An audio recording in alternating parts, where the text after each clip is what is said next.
Hello and welcome on to the Boro Tailgates. I'm Richie Armagost, and joining me is co-host Mike and Alex. How are you doing today, Mike? Pretty good actually. When you came to me for this idea, I really liked the idea because Alex actually has a vlog on YouTube, Alex Brown Vlogs. Check out the recent one. We went to a bridge. And we kind of had the idea of doing like a podcast or talk show anyway. But I'm glad we actually are doing this because, like, let's be real, it's better equipment, By far. better mics so you can actually hear us better. So, yeah, I'm feeling pretty good about this, and I can't wait to get this talk show journey going. All right. Alex, what do you think about the show? Well, I'm equally excited. I've been thinking about this kind of thing for a long time. I've always had a pretty big passion for sports, football especially, and I've always kind of wanted to do something like this, some kind of podcast, talk show kind of thing, but haven't really had the equipment to bring that to fruition yet. So to be able to come here and do this in an actual professional kind of setting, it's pretty cool. It's a lot better than anything I would have expected to be able to do at this point in my life. So. Richie, thank you for having me on this. I'm really excited. Of course. So, during high school, did you guys play any sports? You want me to start? Yeah, go ahead. All right. Here's the thing. I was a baseball player, and my freshman year, obviously, like, I was on JV. I didn't I knew there was no way I was gonna play varsity. That's fine. That was fine. That was probably my best year playing baseball. Like, I actually, I started off a little slow, like, at the beginning of the season, but I really started to, pick it up towards the end of the year. Like, I had a lot of, hits and whatever. Sophomore year, I thought I was ready. I really wasn't. I did start one varsity game, so actually, at least I could say, I worked hard enough to... More than most. To start. Junior year was the COVID year, which I kind of worked so hard for, and when that happens, you kind of your confidence starts to go oh my gosh, how's next year gonna go? Yeah. Then the next year happens, and it didn't go the way I wanted to. Yeah. I didn't start the year, and I was getting pretty frustrated. I even asked my coach hey, what's going on? And he said, I'm off to a slow start. I was like, all right, fair. He finally put me in, and I played 2 or 3 games, I think. And there was a fly ball. I was a right fielder. There was a fly ball to right, and I couldn't get to it. And I don't think anybody else on my team was going to be able to get to it. Yeah. And it drops foul, but I get back to the dugout after the inning, and it was my fault because he thought I should have caught that. Huh. And I didn't start for the rest of the year. And that really killed my confidence. Wow. So after I got kind of, not belittled, but once that happened, it kind of killed my confidence. And my friends tried to pick me back up. Yeah. There was to a point, I really got self-confidence issues. But, and my dad did so well trying to help me out. And in the cage, I thought it was getting fine. But once I got to the field with the team, it just wasn't happening. When I see my high school coach now, it's water under the bridge. Right, yeah. No problem. Yeah, I don't really want to play again. That's fair. There's a baseball team here. I really don't want to play again, but I don't, I'll still watch the Pirates, and we'll get to the Pirates later, trust me. But yeah, it just really wasn't it really ruined my wanting to play baseball. That's fair. So yeah, so Alex, what about you? Well, in high school, I did football and track. I've been playing football I did play football for 5 years, 7th grade through 12th. I wasn't really an actual full-time starter. I didn't get a ton of reps on offense or defense even senior year. I was more special teams.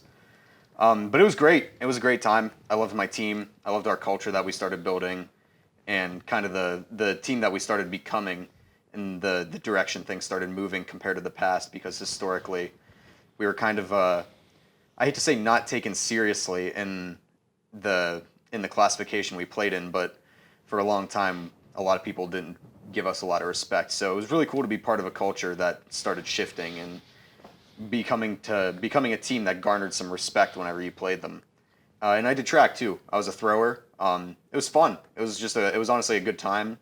Track was kind of just a thing where it was I was a freshman in high school, and I was just kind of looking for something to occupy my time. And my friend was like, you should come do track. And I was like, all right. And then I started throwing, and I ended up sticking with it all through high school, and it was pretty fun. So,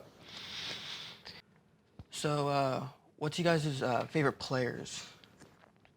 Well, I like to watch baseball, football, hockey, and basketball. Now, basketball's because there's no Pittsburgh NBA team. right. I like the Atlanta Hawks. Ice Tray, baby. King of New York. And then, of course, all the Pittsburgh teams. My favorite players, as you could see by my shirt, Kenny Pickett. And for the Pirates, Brian Reynolds, the guy that the Pirates acquired for Andrew McCutchen. And I'll get into more about Reynolds a little bit later, but yeah, those are the guys I really enjoy watching. So. And for me, despite the fact that I'm currently wearing a Tennessee Titans jersey, my favorite team is the Steelers. I'm a hometown kid. I love my Pittsburgh sports. I mainly watch football and hockey are the two that I really, really actually pay attention to whenever I'm watching pro sports especially. Mm-hmm. So in terms of favorite players, love Najee. Crazy athlete. Mm-hmm. I love Najee. Yeah, he's great. He's awesome. I loved watching his game at Alabama too. Yeah. And then, Penguins. How can you not love watching Sidney Crosby play? Oh, dude, the GOAT. The GOAT. He's insane. Absolute He's GOAT. absolutely insane. Yeah. Absolutely. I feel like once, this is just my opinion, once Crosby retires, this is going to be the first rebuild for the Penguins. It's going to be the first rebuild since, when did he get drafted? 2007? 7, 8, something like that. Yeah. So. I feel like they need to start drafting people now to prepare. Yeah, they need to start putting the pieces in place for when he's gone and when Malkin's gone. Yeah. Yeah, I forgot to mention that too. Crosby is, I really like enjoying watching Crosby. That playoff first game against the Rangers. Yeah. Oh my goodness gracious. That was good. Crazy. Igor. Curse that man. Curse that man. Yeah, man. So how do you guys get into sports? Well, okay. So really well, of course my parents introduced. The first sports game I went to was a Pirates game at PNC Park in 2011. They were playing the Dodgers, who actually still had Manny Ramirez. Yeah. I could probably name a few people from that roster. That would be tough. It would be tough, but I can name a few. But I'm actually also a pro wrestling fan. My number one. It actually is my number one sport, but since the reason why I don't say it is because really people don't really consider pro wrestling a sport. They consider it as entertainment. So that's why I didn't really mention it at the start. But I would say pro wrestling is my number one. Whatever field I can get into it, I would love to get to there one day. But yeah, that's really how I was introduced to it. Also obviously had the Steeler game on every Sunday, Big Ben playing and everything. Got to see one Super Bowl, a win in a lifetime, and a loss. But man, that's really how I got introduced to it. Really, yeah. So, what about you, Alex? Mainly the same, especially for football. I come from a family full of Yinzers, so. How about that? How about that? It's Pat McAfee. Downtown, baby. Pat McAfee, greatest Yinzer of all time. Oh, Pat McAfee is the greatest Yinzer of all time. But yeah, every time going over to a family member's house, there's always a Steeler game on Sundays. It's typical Italian family stuff. You go over on Sunday, they got spaghetti and meatballs, and you got I bet that's high quality spaghetti and meatballs. It really was. But the first game of football that I genuinely watched that made me passionate about football was watching Russell Wilson throw a pick to Malcolm Butler on the 1 yard line in Super Bowl 49. That was the first football game I watched where I was like, wow, this is crazy. I like this sport a lot. Wow. And then hockey's just the same kind of thing. My dad is a very, very big hockey fan. My mom not quite as much. But I would be sitting on the couch with my dad, and the Pens would be up like 3-1. And I'd be like, "Oh, there's no way they're gonna lose," and he'd like yell at me about jinxing the Penguins because he's a really superstitious hockey fan. But yeah, that's pretty much it. Yeah, I like how during playoff hockey games when the Penguins score, like every time the whole house go, "Goal!" Oh, every time, Goal! every time, my dad would be screaming his head off Yeah. in the living room over the Penguins scoring. Right. Yeah, man. I feel like how many sporting events have you been to? Not many, actually. Really? I've been to I went to a couple Steeler games when I was younger. That was before I really got into football, so I didn't really know what was happening. And I've sadly never been to a Penguins game before. Oh, man. Actually, legitimately never been to a Penguins game. Man, when we're like seniors and like we got Yeah. enough money, we're going to a game. Oh yeah, absolutely, Oh. for sure. For me, I've been to a lot of Pirate games, sadly. I've been to one. I've been to what game have you been to? That was also a long time ago. I'm not sure. Ah, I'm not crap. sure what it was. The best thing about that is too, like if you ever go to another Pirate game, sit up top because like the best thing, like maybe like third base or first base, because like when there's like a fly ball to the outfield, every time it's like, it's out, and then it's like not even that. It's like basically a can of corn, like straight to them. I've been to a lot of Pirate games. There was like 3 years in a row where we got Pitt season tickets. Like I've pretty much been to Kenny Pickett's almost like all of his college games too. I was there when he upset Miami. Oh yeah. I was there. When he's a freshman. I was at the first Pitt Penn State game and the second, and yeah, 51-6. But yeah, and I've been to two Steelers. Penguins. I've been to two Penguins games. The first one they got shut out 4-0. Oh. So then the next one I went to, once they scored, because they scored in the beginning, I was like, all right, I'm going home. I've seen enough. And you finally saw the Penguins score. Yeah. Yeah. Then we actually saw a fight too. Like. Oh yeah. So we were like, yeah, let's go, punch him. And yeah, I've been to a lot of pro wrestling shows. Yeah. I went to a Monday Night Raw in 2013. I went to the Royal Rumble actually in 2014, one of their biggest shows. Yeah, Dave Bautista won it that year. And one of the things they do is they point to the sign when they win the Royal Rumble. Yeah. And we were right by the sign, and No and the pyro goes off too. Oh, that's so cool. It was brutal though. It was loud. Oh, But I bet. then we didn't go to another show until 2017. We went to a Raw, and then we went to another pay-per-view in 2018. Yeah. Then I actually fell out of WWE too, and I've been watching All Elite Wrestling now. It actually is owned by Tony Khan. He's the son of Shad Khan. The Jaguars owner? Yeah, right. Yeah, we won't get into that. But hey, they're playing well right now. They are playing well. They're playing well now. That's true. Yeah, I went to AEW Dynamite last year. Then the same week we went to another show, which was their second show called Rampage. And then a year later, this year, we actually went to Front Row to another Dynamite. Yeah. And it's funny because my favorite wrestler is Sammy Guevara, and when he was in the ring, I had a shirt. Everybody was booing him because he was a good guy, but everybody was hating him for some reason. Yeah. My friends kept trying to, and my brother kept trying to push me towards the guardrail to try to get him to see me. Yeah, it was good. First Dynamite, I actually had an interaction with him. Like he pointed at my shirt or whatever. Yeah, it was cool. That's cool. Yeah, that's really I mean, I'm rambling here, but yeah, those are the shows I've been to, like, and sporting events too. So, yeah. So, this show is being recorded on Wednesday, October 5th. It's just a few days before the upcoming football game. Right. So, how do you guys think that game's going to go? Actually, Richie, now that you mention it, I got my own fancy schmancy little stat sheet over here. Look at this guy. So I did some research last night to be prepared for this. Currently, Gannon, first of all, we're playing Gannon, homecoming. Big deal, homecoming football game. Gannon is a good football team. Overall, in terms of total offense and defense, they are good for 5th and 4th out of 16 in the PSAC.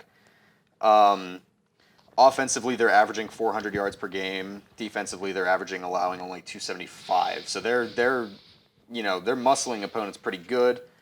Outscored all their opponents 154 to 86. So Edinburgh's gonna have a tough test this week. Points for to points against 63 to 130. And despite that, they've won 3 of their 5 games so far. Offensive yards a game 282 and defensively 355. Offensively and defensively, that's good for 15th and 11th out of 16 in the PSAC. So they're definitely going to have their work cut out for them. I've got some impact players here as well. I tried to go with each team's quarterback and then an offensive skill position that's making a large impact, and then a defensive impact player. So quarterbacks, Edinburgh's Isaac Bernard has completed 58% of his passes for 1,200 yards, 3 touchdowns, 6 interceptions, which is good for 240 yards per game. So he's putting up the numbers, just haven't really been able to cash in a whole bunch. And then Corey Curtis, the Gannon quarterback, is very good. Completed 61% of his passes for a little over 1,200 yards, 11 touchdowns, and 1 interception, 1 solo interception. That's good for 253 a game. Thaddeus Stanfield, the leading receiver for Edinburgh, has 35 catches for 445 yards, which is 89 yards per game. He also has 1 receiving touchdown, so he's doing pretty good. He's the number 1 target by far. I want to say the next receiver has like 200 receiving yards. And then Melvin Blanks for Gannon is their running back. I spoke about how I've been playing football since 7th grade. When I was a freshman, this kid was a senior, and we played them. Oh, wow. He was very good in that game. We did not have a good defense that year. He's got 577 rushing yards through 5 games. Good for 4.6 yards per carry and 7 touchdowns. He is tearing it up on the football field right now, 106.2 yards per game. And then defensively for both teams, Clay Cunningham for Edinburgh is far and away, in my opinion, the best player on our defense. 32 tackles, 27 solo. Wow. 6.5 tackles for loss, 2 sacks, a pick, and a forced fumble. He is all over the field. I want to say he's the middle linebacker on our defense. And then defensively for Gannon, Nicholas White has 23 total tackles, 8 solo, 15 assisted. He has 6 tackles for loss as well, 3 sacks, and a pass breakup. So, both defenses have some pretty secure tacklers, but Edinburgh's definitely going to have their work cut out for them this week. They've got a very tough opponent. They're hot. They're playing really well, and they're putting up a lot of points and a lot of yards. So we'll see how it goes. So when I was at the last home game, I was actually running the camera for the live stream. Yeah. Really, the biggest takeaway I got from that was they got to clean up the turnovers. Yeah. That can't happen. Yeah, the turnover differential is... It was horrible. Yeah. It was like Edinburgh fumbled 5 times. I think they lost all 5 of them, didn't they? I'm not quite sure, but because I got the stat sheet from the radio person there, and Edinburgh fumbled 5 times, and I can't remember how many interceptions they had. I think it was just the 1. Yeah, I think it wasn't Isaac's fault.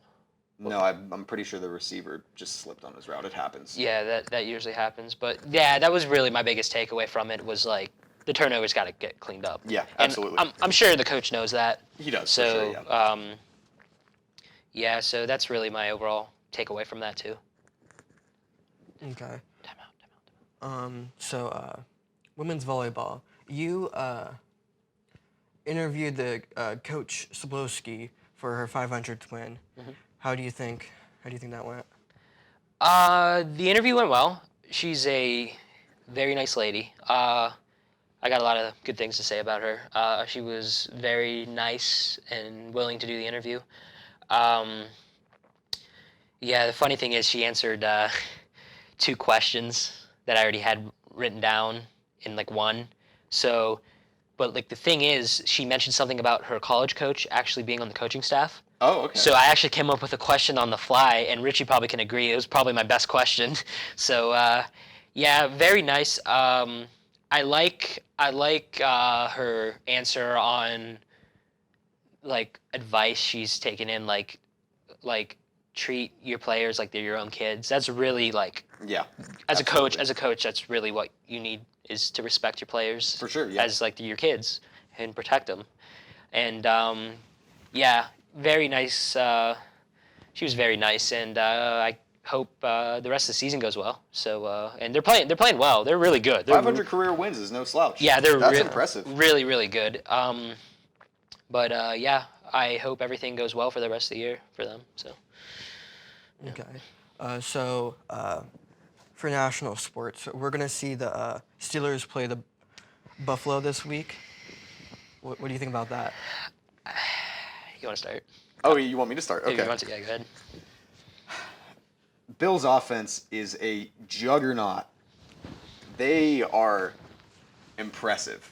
They are a good football team. They started pretty sloppy against Baltimore last week. Oh, yeah. Baltimore actually should have won that game. Actually, now that I come to think of it, that marks 2 straight weeks where Baltimore blew a 17-point lead.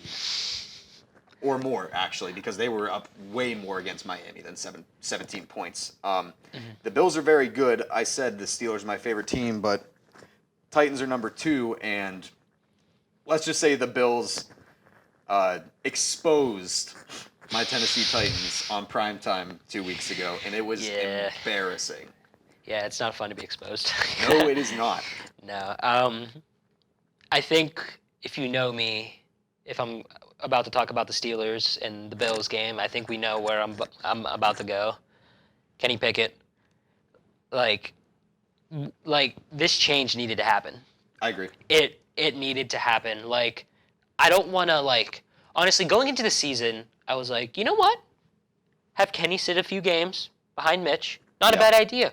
Mitch, No. I mean, after what happened in Chicago, like, I was kind of actually happy, like, Mitch was getting a shot here. And Mitch just wasn't performing, man. He just wasn't. And it was time. It was time. Now, people will argue, like, oh, they're not really that impressed with Kenny. Like, it's like he played well in the preseason. He did. And, like, okay, so back to his Pitt days. If you want to say he didn't play anybody for the ACC, like, it wasn't that strong a division, that's fair. But, like, he put up the numbers he needed to. He did. To become a Heisman. There's a reason why Mike Tomlin drafted him. That's true. That's agree. the reason. And say what you want about the 3 picks last week. Like, I think he did what he could.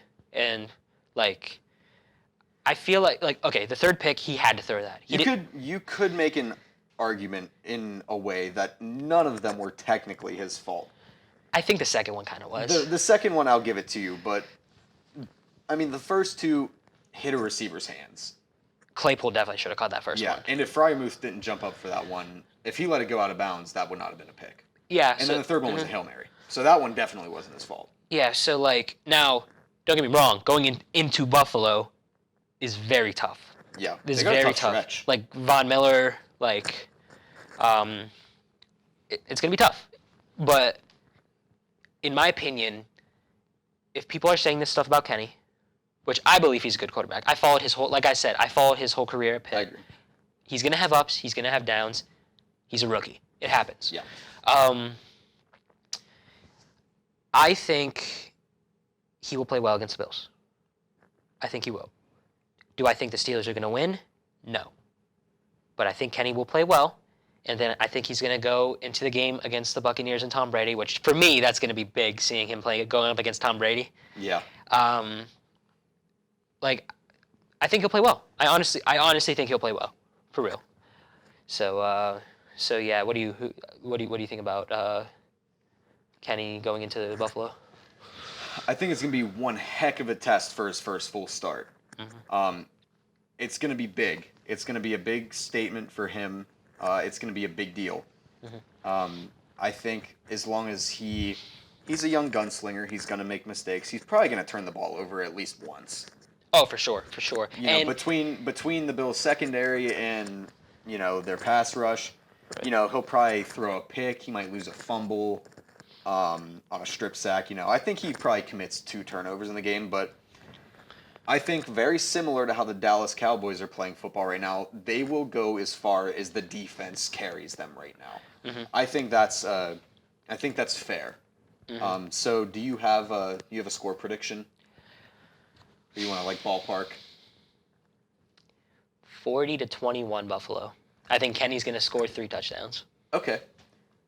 I think that losing Micah Hyde for the rest of the season definitely hurts.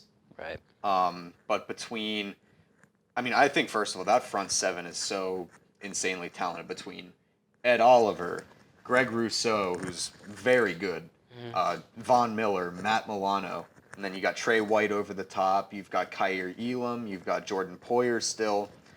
I'm actually going to give them a little bit tighter of a point margin. I think the Steelers' defense is good enough to make it a relatively close game. I'm going to say the Bills are going to win at home 34-17. That's fair. I think, That's yeah. fair. I think the Steelers would have a chance to win if TJ Watt was back. Yeah. He takes a lot of pressure off the rest of the defense. For real. Sure. For real. Like, they need him back now. They do. They really need him back. Now, they're not going to make the playoffs. And whatever flaws Kenny has, I think he needs to get it out of the way right now. And if he throws another pick, he throws another pick. If he throws 3 picks again, he throws 3 picks again. He's a rookie. It happens. And I want to actually bring this a couple of facts, too. Big Ben's first game when he got put in, Tommy Maddox, was that who got hurt? Yeah, Tommy Maddox. When Tommy Maddox got hurt in 2004, in September, Big Ben threw an interception his second pass attempt. Yep. And Big Ben was 12 for 20 with 176 yards, and they lost to Baltimore 30-14. Kenny Pickett's mentor, Peyton Manning, threw a pick, I believe his first pass too. Very first pass. I believe you're right on I that. think that's what happened, but here's a catch too. He also threw 3 picks. Yeah, he did. Same thing with Matthew Stafford. So anybody that is overlooking these picks, I feel like Andrew Luck threw a lot of picks in his first start too. I think he was on the list too. He was on the list too. I think people looking at these picks thinking, oh, he's a bust already. Relax. Relax. He's fine. He's going to be fine. Going into Buffalo is tough, yes, but I think overlooking these 3 picks, I don't know why people are doing that. It's 3 picks. It's his first game. He got put in the second half. You want to argue he needs to be more prepared, whatever, but I think he's going to be fine. Me too. I've seen Kenny have a lot of mistakes at Pitt, and he was a Heisman finalist last year. So I think he will be just fine. And you can see the body language when he's on the field. He's a leader. He's a leader. You can see the body language of the whole team. They're all excited. Yeah, they want to play with him. Like Deontay Johnson said, he has that swag. Loves him. Oh yeah. And I think Kenny's actually become like real good friends. I've seen with Muth. Yeah, man, and so everybody's excited. Now I do think they should have maybe had a somewhat similar relationship with Mitch to make sure the morale's like a little higher. Yeah. You could argue that. I get that. I don't think it would have changed much, but like I just like. Doing that to Mitch, I don't think that's fair to Mitch. But like, no, yeah, I agree. But like the energy does seem like when Tomlin said they needed a spark. Yeah. The spark happened. Well, you could tell. I get what you're saying, but I don't know. Mitch isn't like a natural born leader. He doesn't seem real fiery in general, like in his disposition in general. He just doesn't seem to be like the real fiery type. And Kenny is excited. Right. Is part of that being a rookie and wanting to prove himself? Absolutely. But I just think he brings more excitement to the team. Right. Yeah, it should be an interesting season, and hopefully Kenny brings us like a bunch of Super Bowl trophies. Get us some rings, Kenny. Yeah, come on, Kenny, repping your shirt. Shout out Kenny Pickett. Shout out, hey, gonna watch this. Fake slide, ACC championship. I was going crazy for that, man. I remember when he got drafted too, I FaceTimed him. I was like, they did it, no way. I was going crazy because like here's the thing, I actually saw on social media, like he was on the phone and I saw they already announced the 19th pick. I was like, no way. And then I saw Kenny Pickett is a Steeler. I was like, let's go. So yeah. It's exciting. Yeah, so there's that. So guys, we're gonna do a rapid fire about who you think is gonna win. Oh, the NFL games this week? Yeah. Oh, I like it. Okay, let's do it. So Colts at Broncos. Cold. No, Broncos. Yeah, Broncos. Giants at Packers. Packers, yeah. Chargers at Browns. Chargers, I hate the Browns. I hate the Browns. Yeah, Chargers. Texas at Jaguars. Jaguars! Yeah, Duval, baby. Yeah. Bears at Vikings. Vikings, yeah, absolutely. Lions at Patriots. Patriots. The Lions are playing well, but I'm going to take the Patriots. I'm going Lions. I think Dan Campbell will know how to win this one. Okay. Seahawks at Saints. Geno Smith is hot. I'm going to take the Seahawks. I'm going Saints. Dolphins at Jets. I'm taking the Jets. Yeah, the Jets. I think the Dolphins are too deflated after the Tua thing. Yeah, especially because he's not playing. Right. Falcons at Bucks.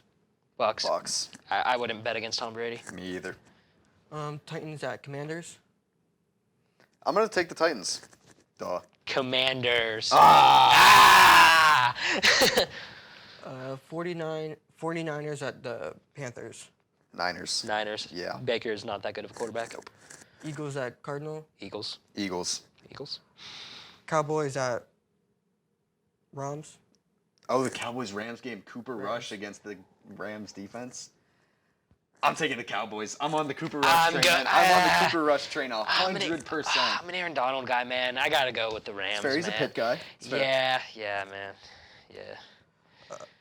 The Bengals at Ravens. Ravens. Yeah. I'm going to have to go with the Ravens. The Bengals are kind of struggling so far this year. Yeah, they are. Raiders at Chiefs. Chiefs. Chiefs. You can't bet against Pat Mahomes. You just can't. So, is that all the games? Because I think that's a Monday night game. Yeah, that's all the games. All right, cool. Now, here we are. Oh, no. The Pirates rant.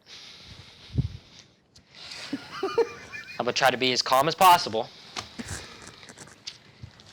As of right now, the Pirates are 61-100. They just lost their 100th game this year. Oh, my God. Last year, they were 61-101. So this is their second consecutive 100-loss season. Wow.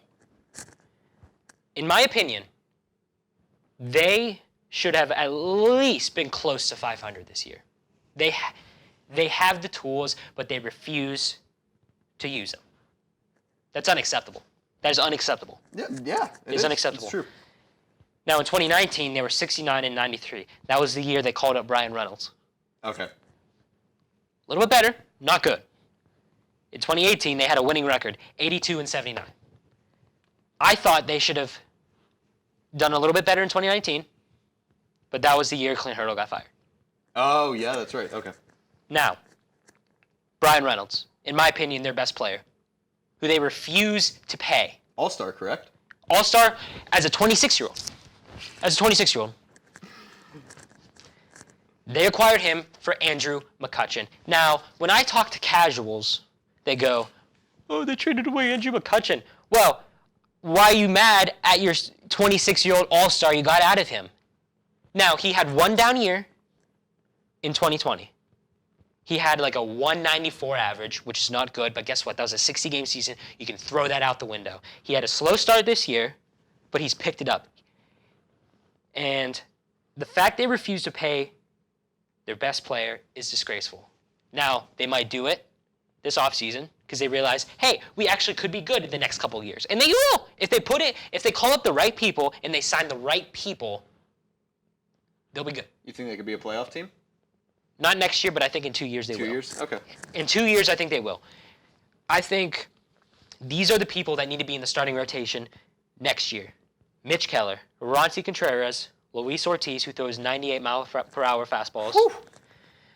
JT Brudebaker, and when he's ready, one of their top pitching prospects, Mike Burrows, who's played well in the minors, who has been an all-star in the minors. You call up those people, you have a great rotation, and you build off of that. David Bednar, the closer, obviously is the closer, and they really got to pick up their bullpen. It's pathetic. It is pathetic. They've blown so many games, and well, congratulations, you have 100 L's because of your crappy bullpen.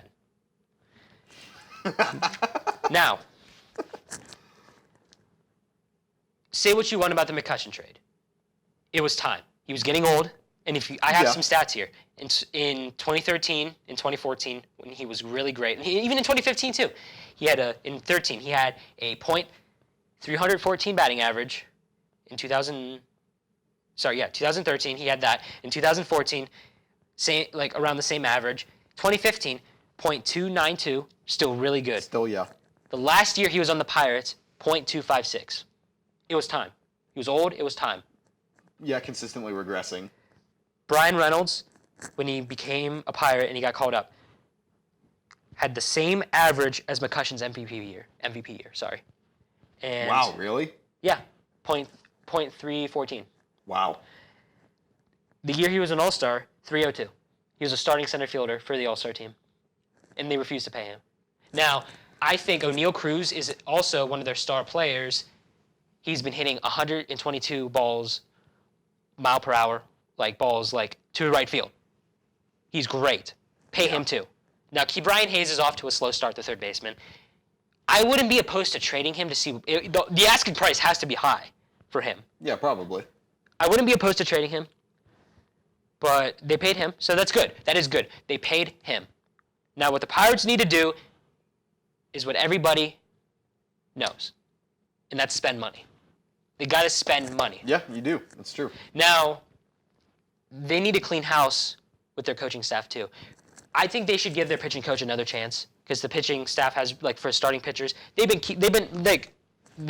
were off to a slow start and they have really improved.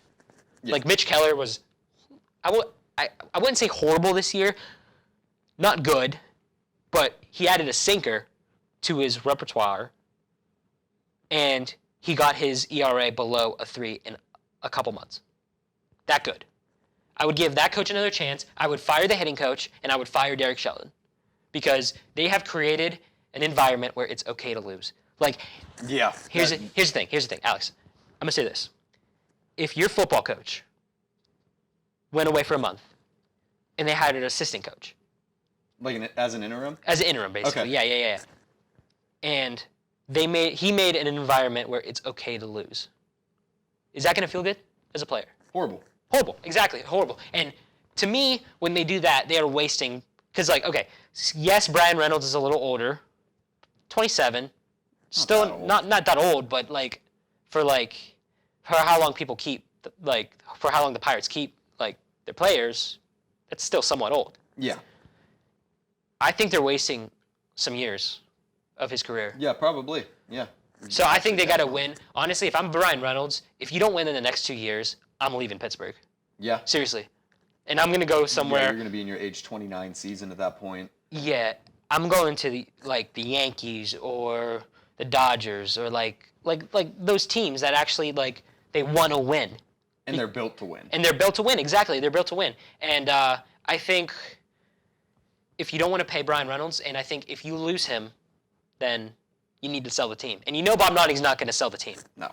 But let's be real. If he did, let's just say he did, the environment would be better, and the team would get better. They would. They would absolutely get better. And guess what? There were times in 2013, 2014, and 2015, and even in 2018 where they were good, obviously, and there's been evidence he spent money when they were good. Yeah. That's the winning formula. Now, say what you want about 2019, that's a rebuild year, whatever. Yeah. 2022, this year, he should have spent more money, in my opinion. Because they have a decent team. But, no, they lost 100 games, and that's pathetic. They need to clean that up by next year. Honestly. They need to clean it up. And Ben Cherington, GM, I thought he wasn't bad from the start. Yeah. But here's the thing. In my opinion, this is a hot take. Okay. If they lose 100 games next season, they need to fire him. That's fair. They need to get him out of here. That's fair. That would be, 3 consecutive triple-digit loss seasons? Yes. I think he needs to leave. Get fired. Go away. Because he is part of the problem. Yeah. So, next year, they need to be better. And if they're not, Charrington's got to go. Because this is pathetic. It's pathetic. It's pathetic. Really, it is. Sometimes it's hard to watch Pirate games. It is hard because they're so bad. Because it seems like nobody wants to be. The energy's not there. Right. Nobody wants to be there. They're tired. Losing's okay. I kind of feel bad for Brian Reynolds and O'Neal Cruz who puts in this work to be great. Yeah, when everyone else in the organization's complacent. And they're okay to lose. Yeah. That's bad. It's pathetic. They need to clean it up. They need to clean it up by next year, in my opinion, because it's pathetic. It's pathetic. It is. So yeah. So that's my rant for the week for the Pirates. It needs to get better. It needs to get better. So that's all that we have for this week. We'll see you next week. Paper toss. Yeah. Yeah.